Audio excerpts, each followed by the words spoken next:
What's up mga boss? Good morning po. Yung topic naman ngayon natin, yung topic naman po natin ngayon, ayan po, siguro nakikita nyo naman, ayan nasa taas.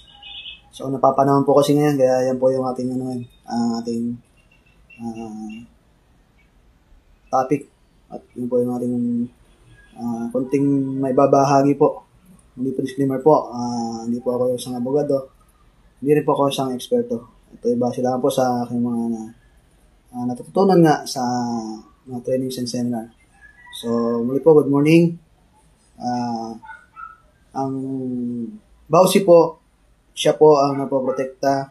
BAUSI o RA 9262. Isang batas po na nagbibigay proteksyon sa mga kababaihan at sa kanilang mga anak laban sa mga mapang-abusong mga karelasyon or kahit maging kadate pa lang siya, maaari po siyang makasuhan pagka ito ay lumabag sa nasabing batas.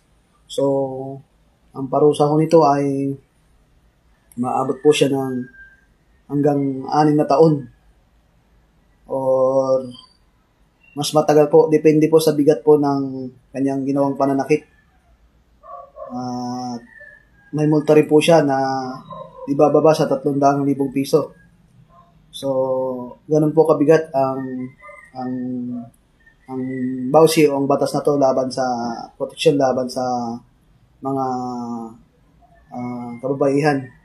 So, kaya ito ay huwag nating baliwalin tayong, lalo na po sa ating mga kalalakihan na mahilig manakit sa kanilang mga asawa at sa kanilang mga anak, ay pag-isipan po muna natin bago tayo gumawa ng aksyon, kasi maaari po tayo, gagawin po natin yung aksyon na isang pagkakamali po, ay maaari po tayong napahamak.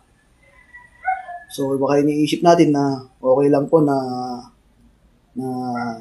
saktan mo o ano mo yung asawa mo, sampalin mo pag ikaw galit, ay mali po yun. Hindi lang din po yun, maging ho sa emotional na pananakit. So, lahat po yan ay may karampatang parusa na nakapaloob po dito sa ating sa RA 9262 o ang sinasabi natin Violence Against Women's and Protection and Children's Protection. Ayan po ay napakabigat na parusa po ang kakarapin ng isang lalaki o isang individual na nang-aabuso sa mga kababayan at sa mga kabataan. So, yun lamang po. Sana po ay may kahit pa paano nakakuha kayo ng konting po kayo ng konting aral. Kailangan po natin kahit pa paano ay magkakaroon din po tayo ng konting kaalaman para po tayo ay makapag-isip po tayo na ay bago po ninyo gawin ay tiyak na mag-iisip kayo, kasi nga mabigat po ang kaparusahan. Ay dandahan nga lang, paano po pala pagka tayong mga lalaki ang sinasaktan, ay wala tayong protection ba? Minsan may mga kababayan din po na sila rin po ay hindi mo po pero may mga kababayan din po na mapanakit sa asawa. Minsan nga po baliktad eh. Yung babae ang nananakit sa kanya asawa. Diba?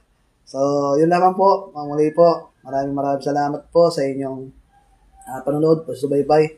So, kung meron po kayo nais na i-content ko or i-vlog ko po, ay mag-comment lang po kayo sa aking comment section. So, muli po, maraming salamat at pagpalain po tayo ng Pong Medapal.